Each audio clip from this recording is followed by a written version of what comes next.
माता पिता का तलाक 10 साल की उम्र में हो गया। मां ने दूसरी शादी कर ली, जिंदगी भर सौतेले भाई के साथ रहे। आस पड़ोस के बच्चे चिढ़ाते तंग करते रहे, अपनी खुद की गर्लफ्रेंड छोड़ के चली गई, जिंदगी भर अकेले रहना पड़ा। जब अमेरिका गए तो बर्तन धोते रह गए। नमस्कार, मैं Vivek Bindra, founder and CEO बड़ा बिजनेस.com। बॉलीवुड की कहानी नहीं है ये कोई, वापस आ चुका हूं पूरे जोश के साथ। इस बार बात करूंगा रतन टाटा पे। बहुत कमेंट्स किए थे आपने, रतन टाटा सर, रतन टाटा, रतन टाटा देश के रतन, रतन टाटा। इससे पहले भी मैंने अटल बिहारी वाजपेयी, अब्दुल कलाम, नेताजी सुभाष चंद्र बोस और बॉलीवुड पे 4 केस स्टडी दी थी। चारों का व्यूअरशिप मिलियंस में गया है। खड़ा हो चुका हूं, अब कोई वीडियो बैठ के नहीं बना रहा हूं, पूरे जोश के साथ आ चुका हूं। अगर आप थोड़े नीचे कमेंट बॉक्स में बताओ, Steve Jobs, Mark Zuckerberg, Mukesh Ambani, Sardar Patel, और अगर 5 लाख लाइक दिए ना तो मजबूरी का नाम महात्मा गांधी भी बना सकता हूं। क्यों कहते थे मजबूरी का नाम महात्मा गांधी? अब वीडियो मिस मत करिएगा, नई नई लर्निंग दे रहा हूं आपको। सही कार्य करने के लिए समय हमेशा ही सही होता है। कौन थे Ratan Tata? Industrialist, investor, philanthropist, कोई ट्रेंड पायलट, पद्मश्री, पद्म विभूषण? कौन थे? लंदन में इनको सर का टाइटल दिया, ऑनररी नाइट बोलते हैं उसको। यूके में टाइटल दिया गया इनको सर, इसीलिए मैं भी पूरे वीडियो में बोलूंगा सर रतन टाटा। इनकी चेयरमैनशिप में इनका रेवेन्यू टाटा ग्रुप का 40 गुना बढ़ा। 22 साल में 40 गुना रेवेन्यू बढ़ा, प्रॉफिट इन्होंने 50 गुना बढ़ाया। ग्रेटनेस रतन टाटा की ये थी कि ये हर डीप इंसल्ट को स्टीप रिजल्ट में कन्वर्ट करते थे। आप इनकी बेइज्जती करो, इनको डीप इंसल्ट दो, ये स्टीप रिजल्ट क्रिएट कर देंगे। जितना इनको तंग करो ये उतना ग्रो कर जाते हैं। 90% स्टार्टअप 5 साल में फेल हो जाते हैं इंडिया में। 90% स्टार्टअप 90% 5 साल में फेल हो जाते हैं। केवल बचे हुए 5% स्टार्टअप है जो अगले 10 साल तक चल पाते हैं, और 0.01% कंपनियां जो 100 साल तक चलती हैं। टाटा ग्रुप ऐसी कंपनी है जो 150 से ज्यादा साल से चल रही है।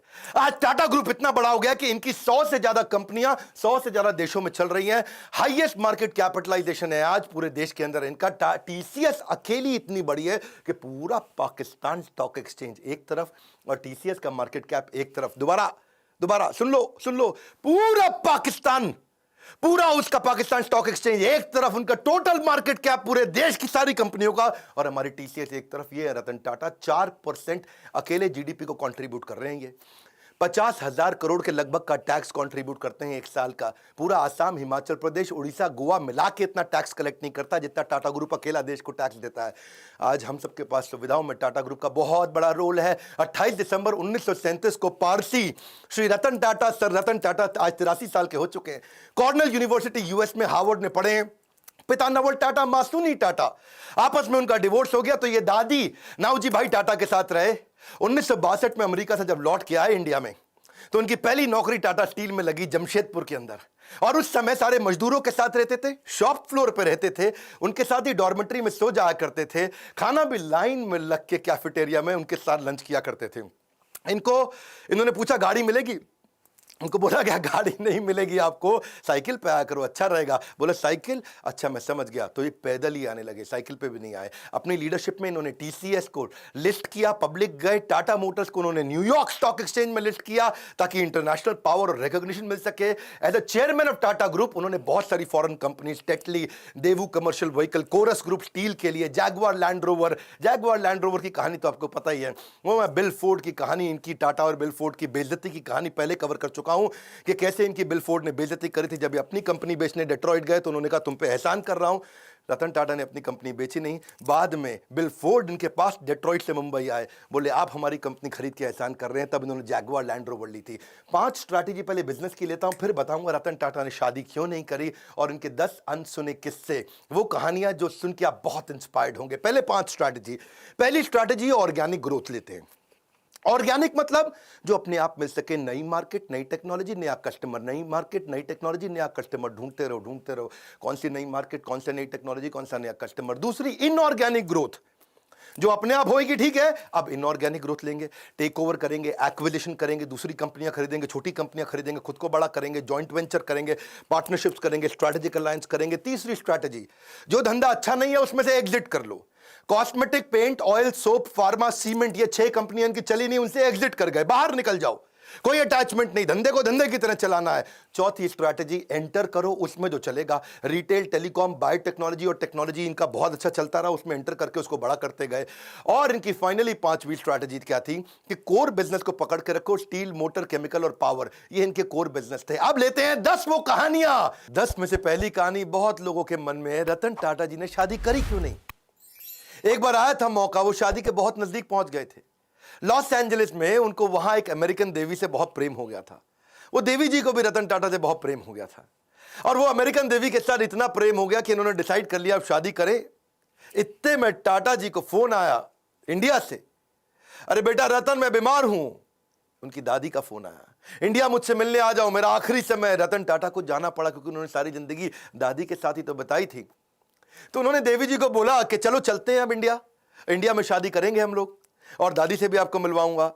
तो वहां बेटी को रुकना पड़ गया क्योंकि उसके माता पिता ने बोला इंडिया में इंडो चाइना का वॉर चल रहा है, 1962 का समय था, इंडो चाइना वॉर चल रहा था। उन्होंने कहा अभी इंडिया जाना ठीक नहीं है। ये इंडिया गए, सोचा अब वो देवी जी आने वाली हैं। उधर उसके माता पिता ने उसकी शादी किसी और से करा दी। और रतन टाटा को सुन के बहुत धक्का लगा क्योंकि वो वचन दे चुके थे। रतन टाटा ने अपने कई इंटरव्यूज में ये बात बोली कि जो मैं बोलता हूं उसे पूरा करता हूं, मेरे मुंह से ऐसे शब्द नहीं बोलता मैं। I tend to not say things loosely. I try to live up to whatever I've said, the commitments I've made. क्योंकि इन्होंने उस लड़की को वचन दिया था कि मैं शादी तुमसे करूंगा, अब उसने किसी और से कर ली तो रतन टाटा ने जिंदगी भर दोबारा शादी नहीं करी, अकेले रहे, लोनर रहे। See it is not easy to be loyal to someone who is not loyal to you. वो लड़की इनको लॉयल नहीं थी रतन टाटा को, तो भी बावजूद उसके कि कोई अपनी लॉयल्टी ना दिखाए तब भी जिंदगी भर लॉयल रहे। आज तक उसकी याद में उन्होंने दोबारा शादी नहीं करी। लॉयल्टी जो है ना वो ग्रे नहीं होती है, या तो ब्लैक है या वाइट है। लॉयल्टी बीच में नहीं होती, या ब्लैक है या वाइट है। जिंदगी भर रतन टाटा ने शादी नहीं करी। लेकिन अब मैं आपको बात करता हूं दूसरी कहानी का किस्सा। एक बार ये नासिक की तरफ जा रहे थे मुंबई से, कई सीनियर ऑफिशियल्स थे, गाड़ी में जा रहे थे और रास्ते में इनकी गाड़ी का टायर पंचर हो गया। और टायर पंचर हो गया तो सब अपना गाड़ी से उतरे, अपना कैजुअल थे, वहां पे इधर उधर घूम रहे थे। कोई अपना चाय पी रहा था टपरी पे, कोई अपना सुट्टा मार रहा था। तो सब तरह कैजुअल हो गए, इधर उधर घूम रहे थे। और तभी देखा कहीं रतन टाटा नहीं दिख रहे, रतन टाटा नहीं दिख रहे। अरे भाई कहां गए रतन टाटा, कहां गए रतन टाटा? चाय पी रहे हैं, अरे कहीं कहीं वॉशरूम गए हैं। तो रतन टाटा अचानक लोगों ने देखा कि अपनी स्लीव्स ऊपर करके और अपने टाई को कंधे पे ऐसा पीछे टांग करके, उसके बाद जो है जैक और पाने को हाथ में पकड़ के दूसरे टायर का प्रेशर चेक कर रहे, उसके साथ पंचर लगवा रहे। तो लोगों ने आके पूछा भाई आप रतन टाटा हैं, आप काहे पंचर लगा रहे भैया? वो उसका काम है पंचर लगाने का। तो बोले देखो अगर इसको 15 मिनट लगते हैं पंचर लगाने में, मेरी मदद से 7.5 मिनट में कर लेगा, तो जहां मीटिंग में पहुंचना वहां 7.5 मिनट ज्यादा मिल जाएगा मुझको। अगर मैं टाइम लूज कर जाऊंगा, loss of time is loss of money. प्रश्न ये उठता है कि आपने कब अपने से नीचे के स्तर पे जाकर के जिंदगी में कोई काम किया है? आखिरी बार कब किया था आपने? कब आपने अपने स्तर से नीचे उतर करके दूसरों की मदद करी थी? रतन टाटा जिंदगी भर सिखाते रहे leadership is not position, it is action. ये पोजिशनल पावर नहीं, पर्सनल पावर है। मुंबई का 26/11 का ताज अटैक, और वो अटैक जिसमें वो जानते हैं, सारी दुनिया जानती है कि उन्होंने सबकी मदद करी। जो जो आदमी का वहां नुकसान हुआ, इनके जितने एम्प्लॉय थे पर्सनली उनके घर तक गए, ये तो आप जानते हैं। 50, 60, 70, 80 लाख रुपए तक उनको कॉम्पनसेशन दिया, डिपेंडिंग ऑन डिफरेंट सिचुएशन, उनको पैसा दिया। इतना ही नहीं, सबको जिंदगी भर के लिए एक मेडिकल काउंसलर भी दिया। किसी को साइकोलॉजिकल डिप्रेशन हुआ, कोई टेंशन हुआ क्योंकि इतनी गोलियां बमबारी हुई थी वहां, जिंदगी भर के लिए उनको डॉक्टर भी दिया। जिसका देहांत हुआ उसको पहले 50, 60, 70, 80 लाख रुपए तो दिया, पर साथ में उसकी बची हुई जितनी नौकरी थी, उसकी पूरी जिंदगी की आखिरी जो सैलरी थी वही तनख्वाह उसको जिंदगी भर दी। उसके बाद उसके घर में, परिवार में बच्चों की एजुकेशन की, मैरिज की, मेडिकल की, सबकी रिस्पॉन्सिबिलिटी ली। ऐसे थे रतन टाटा, जिंदगी भर की रिस्पॉन्सिबिलिटी ली। और अगर तुमने कोई कर्जा लिया तो वो कर्जा भी माफ किया। इतना ही नहीं कि जो लड़का पहला महीना हुआ है आके, पहला दूसरा दिन हुआ है, ऐसा भी एक लड़का था। ऐसे भी कुछ लड़के थे जिनको बिल्कुल अभी होटल में ज्वाइन ही किया था, ट्रेन ही थे, उनको भी ऐसे ही पूरा कॉम्पनसेट किया। ये सब तो सब समझते हैं, पर जो बात जिसने मुझे हैरान कर दिया, जिसके कारण मैं भी अपनी कंपनी में स्टैंडर्ड को चेंज कर रहा हूं, वो ये है कि उन्होंने अपने होटल वालों की तो मदद करी, बाहर आसपास बाजार में जो पुलिस वालों को गोली लगी उनको भी उन्होंने कॉम्पनसेट किया। वहां पेडेस्ट्रियन जो राही चल रहे थे, वहां पे राहगीर थे, चाय वाला था, भेलपुड़ी वाला था, गुब्बारे वाला, पाव भाजी वाला, पान की दुकान, टपरी, जिनको टाटा ग्रुप से कोई मतलब नहीं, उनको भी इन्होंने मॉनिटरी भी पैसे से भी मदद करी और साथ में टाटा ग्रुप में नौकरी भी दिलाई। और ये सब कुछ उन्होंने केवल 20 दिन में कर लिया। दूसरी तरफ एक लड़की थी देविका, सीएसटी स्टेशन पे, उसने अजमल कसाब को रिकॉग्नाइज किया था। छोटी लड़की थी, 10, 11, 12 साल की, और उसको उसके पिता और उसके भाई जेंट्स वॉशरूम गए थे, छोटी बच्ची को बाहर 2 मिनट छोड़ करके, और उसको सामने से आके गोली मारी। उसी ने अजमल कसाब को आकर के बाद में कोर्ट में पहचाना था।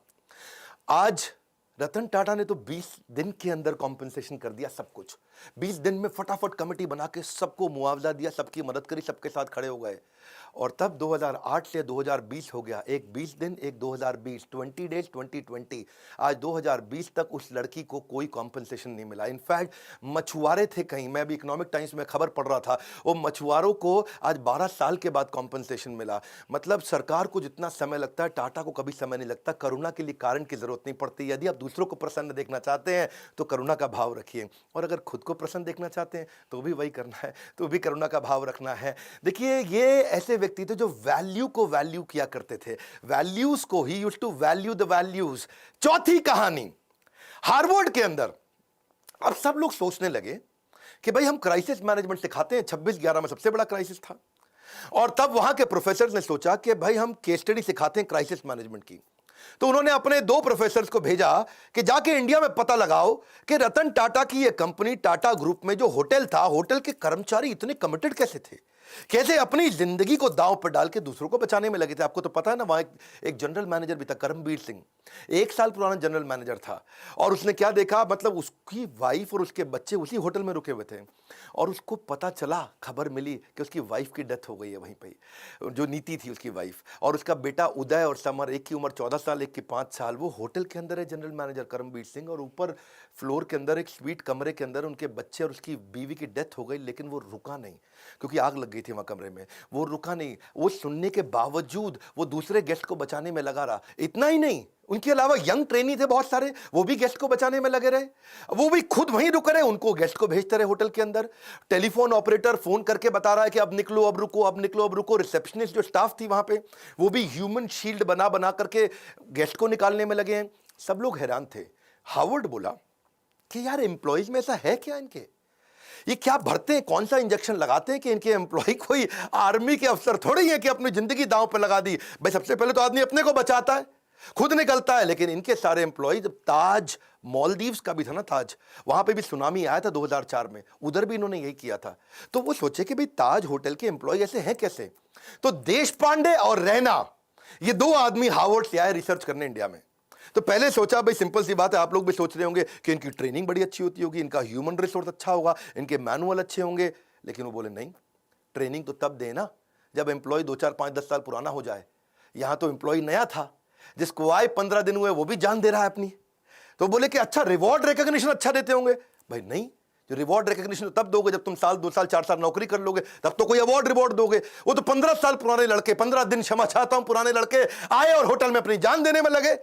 तो ये कह रहे हैं कि क्या चक्कर है, टाटा ग्रुप के होटल में कोई आदमी आता है तो अपनी जान देने को तैयार हो जाता है, पर ग्रुप के लिए, टाटा के लिए काम करता है, क्या चक्कर है। तुमने कहा भाई रिज्यूमे अच्छा था, इनका एक्सपीरियंस अच्छा था, पता चला वो भी नहीं। फाइनली रतन टाटा से जब इनका इंटरव्यू हुआ, उन्होंने कहा यार क्या क्या चक्कर क्या है, आपके होटल का आदमी अपनी जिंदगी दांव पर लगा देता है। तो रतन टाटा ने बोला ये बाद की बात नहीं है, ये हायरिंग से पहले की बात है। हम उसका कैरेक्टर, उसकी इंटेग्रिटी को देख लेते हैं इंटरव्यू के दौरान। Interview is the key. Interview के दौरान ही हम अपनी कंपनी में ऐसे लोगों को लेते हैं जो ईमानदार है, काम करना तो हम सिखा देंगे, हमें ईमानदार लोग चाहिए। ये है टाटा ग्रुप, खुद इतने ईमानदार, उनकी ईमानदारी पर तवे पे बैठ करके इंसान आज भी कसम खा सकता है कि भाई टाटा नहीं कर सकते बेईमानी। और ऐसे ही एम्प्लॉय भी लेते हैं, कहते हैं ईमानदार ले लो। और जब ईमानदार लोग लिए तो उन्होंने अपनी जान दी होटल में लोगों को बचाने के लिए। इनका रूल क्या है, नेशन बिफोर द बिजनेस। मैं 5वीं कहानी सुनाता हूं। अभी ताज अटैक की मैंने 2 कहानी सुनाई आपको, अब ताज ही की तीसरी कहानी लेते हैं कि ताज होटल को ठीक करने के लिए रतन टाटा ने टेंडर निकाला। भाई होटल में आग लग चुकी है, होटल में गोलियां चली हैं, होटल पूरा तहस नहस हो चुका है। तो उन्होंने दुनिया भर में टेंडर निकाला कि कौन हमारे होटल को आके ठीक करेगा, रिपेयर करेगा। समझ रहे हो मेरी बात को। तो रिपेयर करने के लिए दुनिया भर में टेंडर, पाकिस्तान से 2 कंपनी ने भी टेंडर अप्लाई कर दिया कि हम आपका होटल आके ठीक करते हैं। अच्छा, उनको रतन टाटा ने ध्यान नहीं दिया, भाई पाकिस्तानी है, मैं यही कराऊंगा इनसे। कसाब साहब वहीं से आए थे। तो ये को 2 आदमी, 2 बड़े बिजनेसमैन बिना अपॉइंटमेंट लिए पहुंच गए मुंबई रतन टाटा से मिलने के लिए कि भैया हमको दे दो, हम करेंगे टेंडर पास। रतन टाटा ने उनको अपॉइंटमेंट नहीं दिया, कमरे के अंदर से सेक्रेटरी को बोल दिया बोल तो बिजी हैं। वो बाहर बैठे वेट करते रहे, पूरा सुबह से शाम हो गया। रतन टाटा ने फिर मैसेज भेज दिया उनको, बोलो चले जाओ, तुम अपॉइंटमेंट लेके नहीं आए, मैं बिजी हूं। ये दोनों पाकिस्तान के बड़े बिजनेसमैन दिल्ली पहुंच गए एक बड़े कांग्रेस के नेता के पास। उस समय कांग्रेस का वो कैबिनेट में मिनिस्टर था, और उनके पास जाकर के बोलते हैं कि आप मेरी रतन टाटा से अपॉइंटमेंट फिक्स करा दो, हम उनका होटल ठीक कर देंगे, भैया हमारा तो काम ही यही है। तो कांग्रेस के मिनिस्टर ने रतन टाटा को फोन किया, हेलो मैं मंत्री बोल रहा हूं, मैं नाम नहीं लूंगा उनका। रतन टाटा बोले बताइए। बोले ये दो आदमी आए हैं बिजनेसमैन पाकिस्तान से, ये आपका होटल ठीक कर सकते हैं, इनको टेंडर दे दो, आप इनको मीटिंग तो दे दो, कम से कम इतना तो करो। तो रतन टाटा ने उनको क्या जवाब दिया, आप हैरान हो जाएंगे। बोले तुम बेशर्म हो सकते हो, मैं बेशर्म नहीं हूं, पाकिस्तानियों को धंधा नहीं दूंगा। खटाक फोन रख दिया। ऐसे हैं हमारे श्री रतन टाटा। इसी के साथ दूसरी कहानी, और 26/11 के अटैक के बाद पाकिस्तान की सरकार ने उनसे कुछ सैकड़ों हजारों टाटा सूमो को ऑर्डर दिया था। टाटा सूमो उन्होंने कहा मैं पाकिस्तान को नहीं दूंगा, नुकसान बर्दाश्त है लेकिन देश से गद्दारी बर्दाश्त नहीं है। क्विकली छठी छोटी सी कहानी, एक बार एक कॉलेज के चेयरमैन ने उनको इन्वाइट किया कि बड़े फंक्शन में 25वीं एनिवर्सरी थी, सेलिब्रेशन थी। अब रतन टाटा आए हुए हैं, रतन टाटा है भैया, टाटा ग्रुप कंग्लोमरेट। बच्चों में भीड़ भाड़ हो गई, और मैं देखूंगा आगे आऊंगा, मैं देखूंगा आगे आऊंगा। दो चार बच्चों ने इधर धक्के मार दिए, आगे निकलने के चक्कर में रतन टाटा ने देखा बेचारी एक लड़की नीचे गिर गई। उन्होंने कहा कि आप फंक्शन खत्म होने दो, मैं आपसे मिलूंगा। फंक्शन थोड़ा लंबा हो गया, रतन टाटा जी की फ्लाइट थी और उन्होंने अपनी फ्लाइट मिस कर दी। प्रिंसिपल ने बोला फ्लाइट क्यों मिस कर रहे हैं साहब, बच्चे हैं, क्या हो गया? बोले नहीं, मैंने वचन दिया है, मैं इनसे मिलूंगा, प्राण जाए पर वचन ना जाए। ये कहानियां आपने पहले बॉलीवुड में बहुत सुनी होंगी, लेकिन असलियत में रतन टाटा कहते हैं जो मैं मुंह से निकाल देता हूं मैं करता हूं पूरा। चलो आगे बढ़ते हैं, 7वीं कहानी। रतन टाटा एक पीपल्स पर्सन थे। आपको पता है जब जापानी कंपनीज इंडिया में आती हैं और ऑटोमोबाइल कंपनी लगाती हैं तो बहुत स्ट्राइक होती हैं। सुजुकी, मारुति, उनके यहां भी बहुत स्ट्राइक हुई, होंडा के यहां हुई, या कोई भी जापानीज कंपनी होती है, क्योंकि मैनेजमेंट और लेबर यूनियन का आपस में झगड़ा चलता है। लेकिन एक दफा टाटा मोटर्स में भी हुआ, मैनेजमेंट और लेबर का झगड़ा हो गया। वहां पे लेबर ने उनको बोला, उनकी यूनियन ने बोला कि भाई हमको ना यहां पे एक बोनस चाहिए, आप बोनस नहीं दे रहे हैं। वो इतना वायलेंट हो गया कि मजदूरों को भी चोट आई और मैनेजर्स को भी चोट आई, कुछ झगड़ा बहुत बढ़ गया। और लेबर यूनियन कह रही है बोनस तो चाहिए ही चाहिए। अब मैनेजमेंट तैयार नहीं थी बोनस देने के लिए। आप समझना, क्योंकि मैंने तो ऑटोमोबाइल कंपनी में बहुत काम किया है, मारुति ने मुझको हर साल बेस्ट ट्रेनर इन इंडिया का अवार्ड दिया है, तो मैं तो इनको जानता हूं। इनको बोलते हैं basically long term settlement. Long term settlement होता है 4 साल का, जिसमें तय किया जाता है कितना बोनस दिया जाएगा। और मैनेजमेंट तय कर चुका था, पर रतन टाटा आए, उन्होंने आके कहा कि मैं लेबर से सबसे मिलता हूं, और यूनियन से मिले। वहां उनके बीच में जाकर के जमीन पे बैठ गए और उनके साथ बैठ करके बोले कि आप ठीक कह रहे हैं, बोनस तो मिलना चाहिए, आपने खून पसीना बहाया है। जाके मैनेजमेंट को समझाने लगे रतन टाटा कि भाई इनको बोनस दो। अब मैनेजमेंट बोली सर हम ऑटोनोमस बॉडी है, हम डिसाइड करेंगे, हमारे हिसाब से बोनस नहीं देना चाहिए। रतन टाटा अड़ गए, बोनस दो, आपको देना चाहिए। मैनेजमेंट बोली आप जबरदस्ती करेंगे तो हम दे देंगे, लेकिन इनको देना बनता नहीं है। रतन टाटा बोले देखो मेरी रिक्वेस्ट है, इनको बोनस दो। अब वहां सारे मजदूर देख रहे हैं, पहली बार भी रतन टाटा खुद आए, आके मैनेजमेंट से लड़ रहे हैं। ऐसा साइकोलॉजिकल टर्न अराउंड हुआ कि उसके बाद खुद ही सारे की सारी लेबर यूनियन ने आकर के बोल दिया कि अब हमको बोनस नहीं चाहिए, रतन टाटा आकर के हमसे लड़े, इतना ही काफ़ी है। 8वीं क्विकली कहानी, रिवॉर्ड द फेलियर। इन्होंने अपने टाटा नैनो के फेलियर से एक चीज़ सीखी कि क्या, कि try frugally and fail fast. वो उन्होंने कल्चर ही बना दिया। तब रतन टाटा ने आकर सबको सिखाया कि भाई ऐसा करते हैं, हम फेलियर को रिवॉर्ड करते हैं, छोटे छोटे फेलियर होने दो। उन्होंने एक एनुअल कॉन्टेस्ट ही लॉन्च कर दिया टाटा ग्रुप में। कहता चलो एक कॉन्टेस्ट लॉन्च कर देते हैं, मैं जो सबसे बढ़िया फेल्ड आइडिया होगा उसको रिवॉर्ड दूंगा, ताकि लोग मेहनत तो करें, और जितना बढ़िया फेल्ड आइडिया होगा मैं उसको, तो ताकि छोटे छोटा मेहनत करो, छोटी छोटी फ्रूगल, बहुत बड़े फेलियर मत करो, छोटे फेलियर जल्दी जल्दी करो, जल्दी जल्दी सीखो, it will spark your innovation. तो रतन टाटा का मैसेज था कि failure is a gold mine for the company. अब उन्होंने कई सारे फेलियर फिर देखे कि आने लगे, वो बहुत वैल्यूएबल थे। इन्होंने एक वहां पे स्टूडेंट्स ने छोटा आइडिया फेल किया, लेकिन बहुत अच्छा था कि छोटा ट्रक क्या 3 व्हीलर को रिप्लेस कर सकता है। ये इस पे भी टाटा ग्रुप ने ट्राई किया।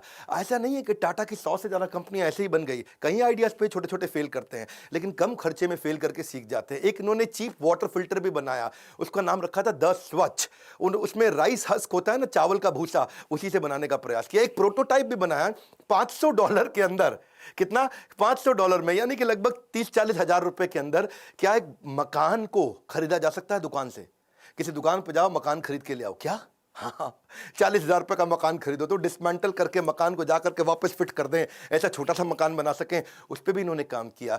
$20 के अंदर कमर्शियल ट्रैवलर्स को क्या रास्ते के अंदर अकोमोडेशन दिया जा सकता है, जो ड्राइवर वगैरह बेचारे कमर्शियल ट्रैवलर होते हैं। From error to error one discovers the entire truth. यही था रतन टाटा का फिलॉसफी के छोटे छोटे छोटे फेलियर करो, सीखो, तभी कंपनी आगे बढ़ेगी और इनोवेशन आएगा। नौवीं कहानी फिलैंथ्रोपी, ये तो उनका नाम ही है। फिलैंथ्रोपी मतलब दान देना, सेवा करना है जी।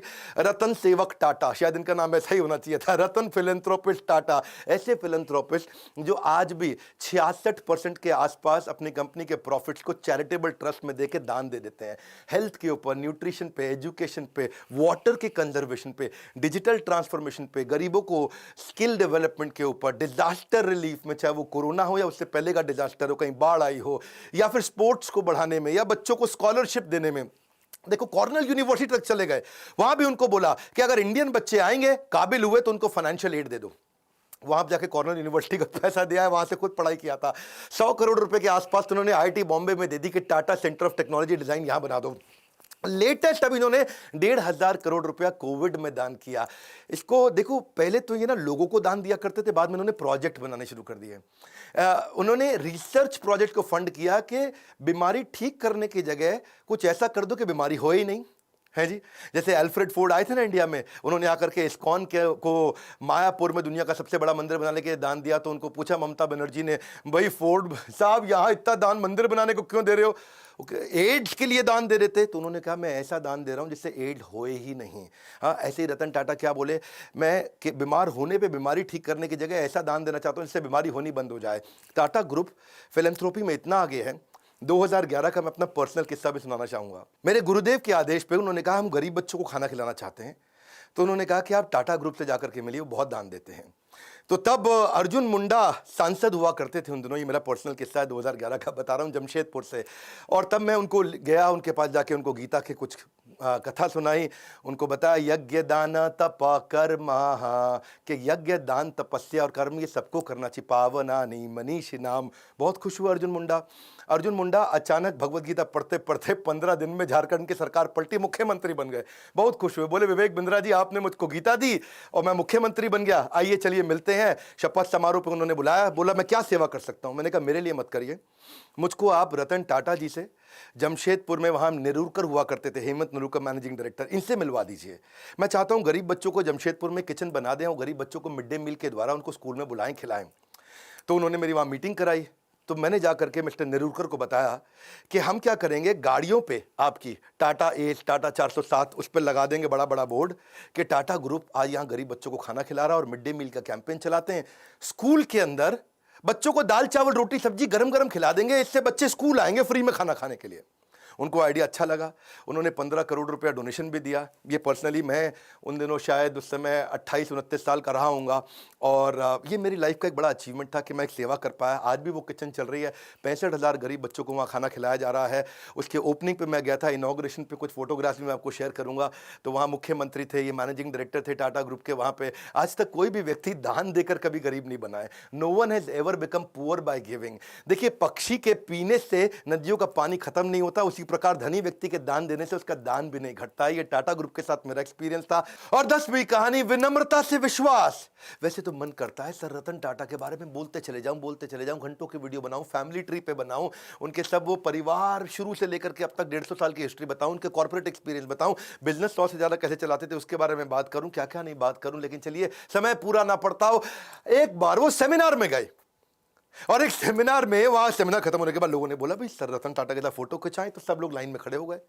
3 रो बना ली उन्होंने, पहले लंबे वाले लड़के पीछे खड़े हो गए, फिर थोड़ी कम हाइट के और नीचे बाकी जमीन पे बैठ गए। अब सर रतन टाटा की कुर्सी लगाई थी, उन्होंने कुर्सी हटवा दी तो लोगों को लगा खड़े होंगे। अब रतन टाटा जी खड़े हुए तो उनकी हाइट लंबी है तो पीछे वाले छुप जाएं, पीछे जाके खड़े हुए तो रतन टाटा खुद छुप जाएं, तो वो आके खुद ही जमीन पे बैठ गए। 2 मिनट तक सन्नाटा हो गया, नीचे बैठे। रतन टाटा बोला जल्दी फोटो खींच लो, ज़्यादा देर नीचे नहीं बैठ सकता मैं। सर रतन टाटा है वो, विनम्रता की मूर्ति, विनम्रता से विश्वास तक। जब श्री नारायण मूर्ति जो कि इन्फोसिस के फाउंडर हैं, जब उनको बोला गया कि आप लाइफ टाइम अचीवमेंट अवार्ड दीजिए रतन टाटा को, और वो जब लाइफ टाइम अचीवमेंट अवार्ड देने गए तो अवार्ड देते ही उन्होंने पहले उनके चरण स्पर्श किए, उनके पाँव छुए। ये हमारे देश की सभ्यता है, और सभ्यता से ज़्यादा ये स्वयं सर रतन टाटा हैं कि कॉम्पिटिटर भी आके पाँव छूता है। आप दोबारा बता दूं, ये टीसीएस चलाते हैं, वो इन्फोसिस चलाते हैं, आपस में कंपटीशन है। कॉम्पिटिटर भी जिसके पांव छुए वो है सर रतन टाटा। कोई भी गाड़ी दुनिया में चला सकते हैं, लंबरगिनी भी चला सकते हैं, लेकिन टाटा की सेडान गाड़ी चलाते हैं। इकोनॉमी क्लास में एयर एशिया के ट्रैवल करते हैं। ट्रस्ट इक्वल्स टू कल्ट, उनका कल्ट इतना ज्यादा है। एक बार क्या हुआ, सर रतन टाटा के 1 मिलियन फॉलोअर हो गए इंस्टाग्राम पे, तो वो इंस्टाग्राम पे आए, सबको धन्यवाद कर दिया कि भाई मेरे 1 मिलियन फॉलोअर हो गए, आप सबका बहुत बहुत धन्यवाद। तो वहीं एक लड़की ने नीचे कमेंट लिख दिया, कांग्रेचुलेशन छोटू। क्या छोटू? अब लोग बुरा मान गए, छोटू कह रही है, ये देख तो ले कौन रतन टाटा है वो, छोटू बोल। उसने सोचा 1 मिलियन मतलब छोटू जैसा ही है, और लोगों ने इतना हेट स्पीच लिखा, इतना बुरा किया, ये देख तो ले, देख रतन टाटा है वो, देख देख। और वो बेचारे फिर रतन टाटा आ गए बीच में, और उन्होंने आकर के लिख दिया नीचे, उन्होंने लड़की को पहले बुरा भला तो बोला नहीं, लेकिन उल्टा आकर के लिख दिया लड़की से कि मैं आपसे माफी मांगता हूं, आपके बारे में लोग इतना बुरा भला बोल रहे हैं, और लोगों को बोला please treat this young lady with respect. लोगों ने बोला ओए देख ले, और देख ले, ये रतन टाटा, और गुस्सा खा गए लोग। भाई रतन टाटा के मामले में लोग बिल्कुल नहीं सुनते हैं। और फिर बेचारी लड़की ने भी आकर के अपने कॉमेंट को डिलीट किया। ऐसे है सर रतन टाटा, ट्रस्ट का दूसरा नाम है। हजारों लाखों बातें रतन टाटा जी के बारे में गूगल पे लिखी हुई हैं, अगर उनमें से आधी भी सच हो तो दुनिया में सबसे ज्यादा ईमानदार आदमी की उपाधि उनको मिलनी चाहिए। वैसे रतन टाटा जी ने जो इंपैक्ट क्रिएट किया है वो तो शायद कोई भी ना कर सके, मैं तो कभी उसके तिनके का भी प्रयास ना कर सकूं, लेकिन बिजनेस में आपको सफल बनाने की जिम्मेदारी हमने जरूर ले ली है, ये तो पक्का कर लिया है, कुछ भी नहीं छोड़ा है, कुछ भी नहीं। इतना बढ़िया बढ़िया दुनिया के हर प्रॉब्लम का बिजनेस कंटेंट हमने हिंदी में बना दिया है, कुछ नहीं छोड़ा है। आज हमसे ज्यादा बिजनेस ट्रेनिंग प्रोग्राम कोई भी किसी का भी कंटेंट कंज्यूम नहीं करता, केवल बड़ा बिजनेस प्लेटफॉर्म ऐसा है। अगर हिंदी में किसी को बिजनेस सीखना है, कुछ नहीं छोड़ा है, सब सिखा दिया। आइए वर्ल्ड का मोस्ट पावरफुल कंटेंट कंज्यूम करिए। अगर आप बनना चाहते हो एक सफल व्यापारी, तो call now to join EAE, यानी कि एवरीथिंग अबाउट एंटरप्रेन्योरशिप, एवरीथिंग। वैसे एक बात है, रतन टाटा एक ऐसे रत्न है जिन्हें भारत रत्न भी पूर्ण रूप से परिभाषित नहीं कर सकता, लेकिन उनको फिर भी उनके सम्मान के लिए भारत रत्न जरूर दिया जाना चाहिए, उनके जीते जी तो जरूर दिया जाना चाहिए। अगर वास्तव में कोई भारत रत्न का अधिकार रखता है तो वो हमारे देश के असली रत्न है, रतन टाटा। जीते जी उनको सम्मान देना चाहिए। आज वो 83 साल के हैं। जवाहरलाल नेहरू जी ने, मैं उनके खिलाफ नहीं हूं, लेकिन उन्होंने अपने रहते खुद को ही नॉमिनेट कराया था, भारत रत्न दिया था। इंदिरा गांधी जब प्राइम मिनिस्टर थी तो खुद को भारत रत्न उनको दिया गया था। आज अपने प्रधानमंत्री से हम प्रार्थना कर सकते हैं, आज हमारे को कैंपेन चलाना चाहिए। और कैंपेन क्या? Hashtag Bharat Ratna for Ratan Tata. Spelling जरा चेक कर लेना। ये हैशटैग कैंपेन आपको मेरे साथ चलाना, ये मेरा रिक्वेस्ट है आपको। अगर आप मेरे साथ हैशटैग कैंपेन चलाते हैं, मैं आपको अपनी तरफ से क्या सपोर्ट कर सकता हूं, मैं अपनी तरफ से फ्री कोर्स दे देता हूं आपको। हमारे एवरीथिंग अबाउट एंटरप्रेन्योरशिप को खरीदो मत, आप आओ ट्विटर पे, ऐसा करो हैशटैग भारत रत्न, रत्न में RATNA, और फॉर रतन RATAN टाटा, ऐसा करके हैशटैग चलाइए। नीचे लिख दीजिएगा request by doctor Vivek Bindra. ये 2 हैशटैग कर लीजिए ताकि हम आपको ट्रैक कर लें। अगर आपका थोड़ा सा भी रीट्वीट, लाइक और कमेंट अच्छा हुआ, इसका स्क्रीनशॉट मुझे व्हाट्सएप कर दीजिए। ये मेरा नंबर है 9810544443। बस अगर आपका 100 से ज्यादा का एंगेजमेंट आ गया, 100 से ज्यादा रीट्वीट आ गए, लाइक आ गए, कमेंट आ गए, अपना स्क्रीनशॉट मुझको फटाफट से भेज दीजिए।